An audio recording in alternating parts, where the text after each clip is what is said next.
Bonjour à toutes et à tous et bienvenue dans la Géozone. Je sais pas si vous vous en rappelez, mais en mars 2017, j'avais fait une vidéo sur les pires dictatures de la planète. Ça date, je sais, et la vidéo est aujourd'hui objectivement pas folle. Mais on va se rattraper en parlant dans cette vidéo de 3 dictateurs que vous ne connaissez sûrement pas. Vous allez me demander pourquoi 3 et pas 5 comme d'habitude. Et c'est très simple, en écrivant cette vidéo, je me suis rendu compte que ça allait être beaucoup trop long. Mais si l'idée vous plaît, n'hésitez pas à aimer et commenter la vidéo pour me dire de faire un épisode 2. Bon, le terme dictateur étant sujet à débat, on va surtout parler de dirigeants autoritaires dans l'idée, qui sont pas les meilleurs amis des droits de l'homme. J'espère que vous êtes prêts. C'est parti!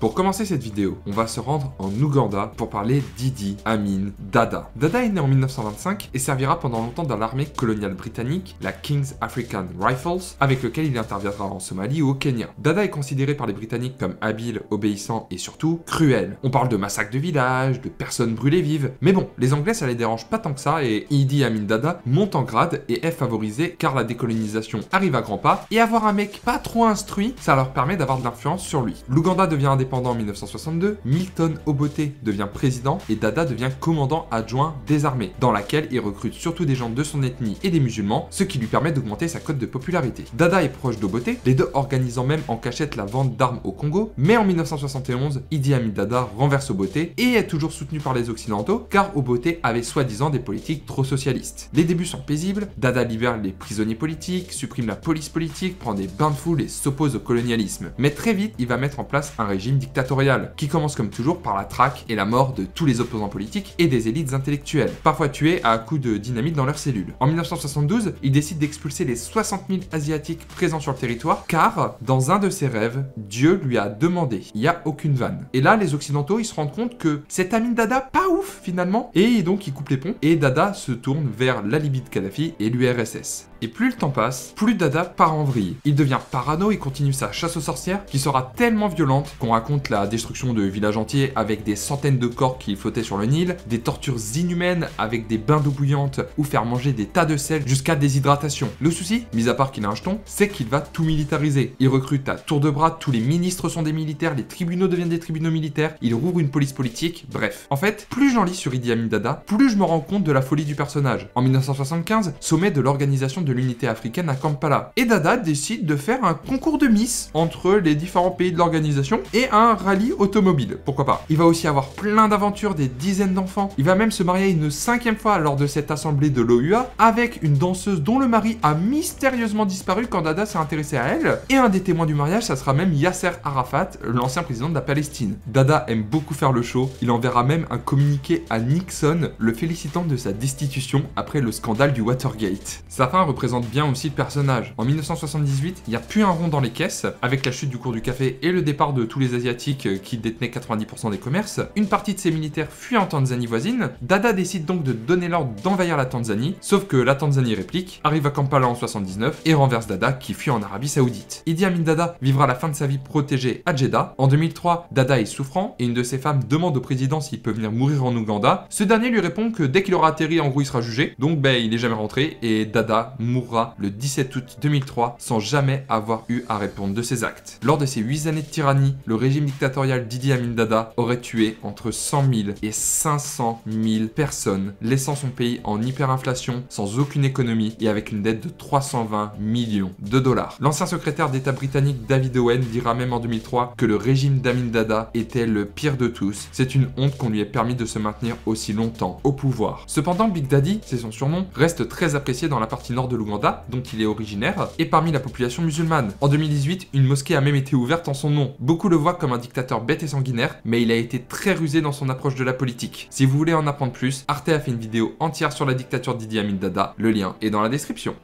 Pour ce deuxième dictateur, je vais vous raconter une histoire qui ressemble beaucoup à celle d'Amin Dada dans plein de points et venant de quelqu'un dont vous avez déjà sûrement entendu le nom, Augusto Pinochet. Pinochet est né à Valparaiso au Chili en 1915 et comme Dada, il se lance dans une carrière militaire dans laquelle il excelle, grimpant les échelons jusqu'à devenir général. Mais début des années 70, la colère gronde au Chili. Le président Salvador Allende, qui est un socialiste et interventionniste, est critiqué car l'économie se dégrade. Pinochet, en tant que chargé de l'ordre public à Santiago, dit espérer que l'armée n'aura pas à descendre dans la rue parce que ce sera pour tuer et dit que les coups d'état militaires n'existent pas au Chili. Pinochet est fidèle à Allende, ce dernier ne pensant pas que c'est lui qui causera sa perte. Pinochet se détourne au dernier moment d'Allende et participe au coup d'état du 11 septembre 1973, dans lequel le palais présidentiel présidentielle est bombardée et Allende se suicide, ce dernier annonçant « Le président de la République élu par le peuple ne se rend pas ». La junte militaire prend donc le pouvoir et Pinochet, en tant que président de la junte, prend le pouvoir et la suite s'écrit dans le sang. Tous les opposants politiques et communistes sont torturés ou assassinés, la police politique devient de plus en plus importante, le parlement est dissous, la liberté de la presse est supprimée et ainsi de suite. La police politique est comparée par la CIA à une Gestapo moderne, torturant, amputant, émasculant les opposants ou en les tuant en les enfermant dans un grand sac avec un condor. Bonne ambiance. Pinochet lancera aussi l'opération Condor, rien à voir avec le Condor juste avant, ayant comme but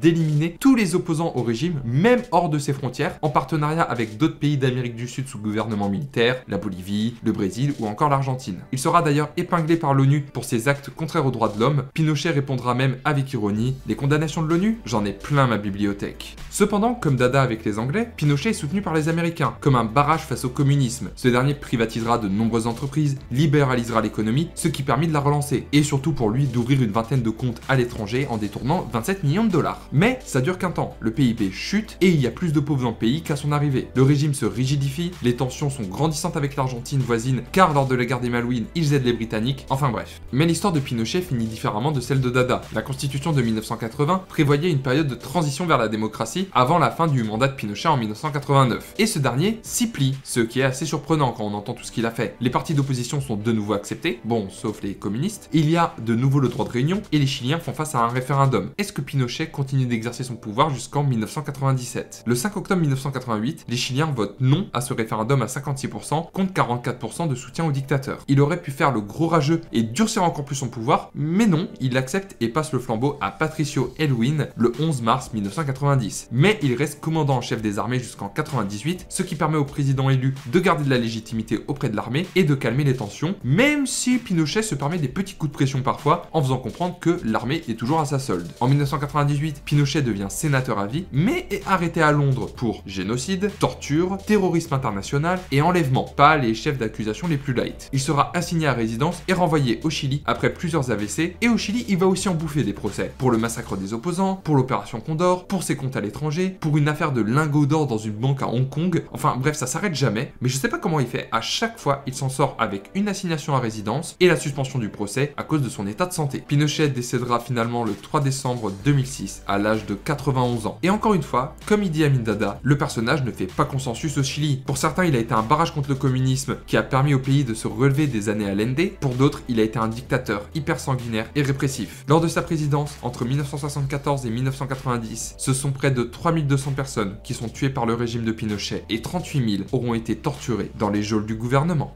Finissons cette vidéo avec un dirigeant actuel et un pays dont nous avons jamais parlé sur la chaîne malheureusement, le Brunei. Situé sur l'île de Bornéo, ce petit sultanat de la superficie du département du Nord est peuplé par 450 000 personnes et est dirigé depuis son indépendance du Royaume-Uni par le sultan Hassanal Bolkiah. Bolkiah est le 29e sultan du Brunei et accède au trône en 1967 à l'âge de 21 ans et devient le monarque absolu quand les Britanniques quittent le territoire en 1984. Donc ça fait maintenant 38 ans qu'il dirige le sultanat et 54 ans qu'il est sultan. Hassanal Bolkiah est Premier ministre, ministre de l'économie, ministre de la défense, commandant suprême de l'armée, général honoraire des forces armées britanniques et amiral honoraire de la Royal Navy. Rien que ça. Bon, je sais que vous aimez le sang, mais malheureusement Bolkiah n'est pas vraiment un leader sanguinaire. Il mettra même en place des réformes plutôt cool. Par exemple un conseil législatif, il fait construire des universités, les étudiants partant à l'étranger sont financés par l'État, des pensions sont instaurées pour les personnes âgées et handicapées, l'hôpital est gratuit sans aucune cotisation, et bien d'autres. Mais comment Bolkiah met tout ça en place? C'est simple, le Brunei est l'un des pays les plus riche du monde, grâce au pétrole qui est hyper abondant. Donc en tant que sultan, Hassanal Bolkiah, il aide un peu son peuple, mais surtout il se fait plaisir. Ça serait bête de laisser dormir tout cet argent. Selon Forbes, en 1997, il était l'homme le plus riche du monde, avec une fortune s'élevant à 40 milliards de dollars. Sa fortune aujourd'hui a un peu fondu, vu qu'elle dépend beaucoup du cours du pétrole, et s'élèverait à 28 milliards de dollars, de quoi faire quelques folies, mais je vous rassure, il garde toujours la tête froide.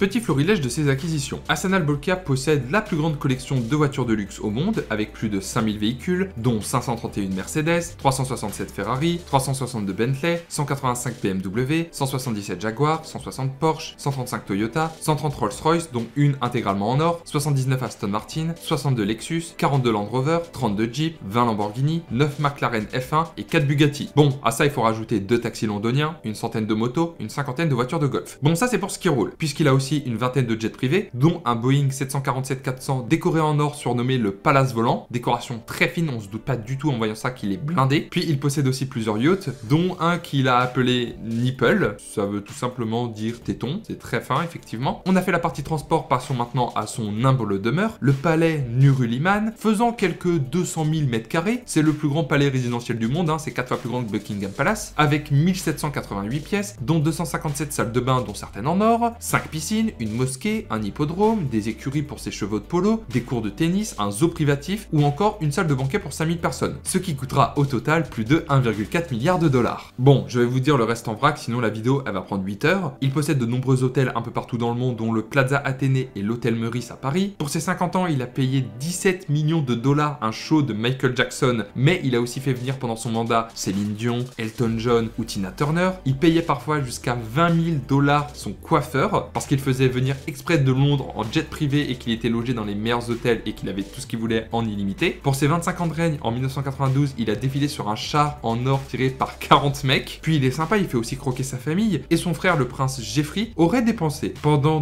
10 ans plus de 700 000 dollars par jour. Mais bon, je vous rassure, c'était pour des choses importantes. Histoire vraie, il a dépensé 1 million de dollars pour une statue de lui en bronze qui fait l'amour avec une de ses fiancées. Et il voulait la mettre dans son jardin à côté de la piscine. Il n'y a rien qui va. Bon, si on arrête de rigoler 5 minutes, le Brunei, ça a l'air sympa comme ça, mais il reste 152e sur 180 concernant la liberté de la presse, au même niveau que la Biélorussie pour vous dire. Il a imposé la charia dans son pays en 2019, donc tout adultère ou pratique homosexuelle mène à la lapidation, alors que le sultan et son frère sont friands de jeux d'argent et de pratiques adultères, pas très logique. Et puis il règne seul sur le pays depuis 38 ans, et son fils se tient déjà prêt à prendre la relève pour devenir le 30e sultan du Brunei. Hassan al-Bolkiah est donc un personnage très particulier, tout comme son frère, et un poil excentrique, vous en conviendrez.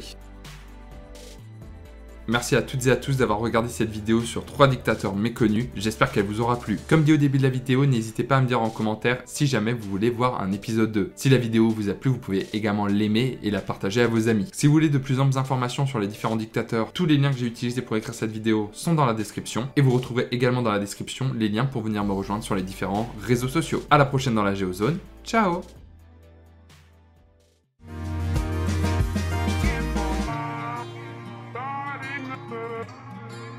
Not really, no.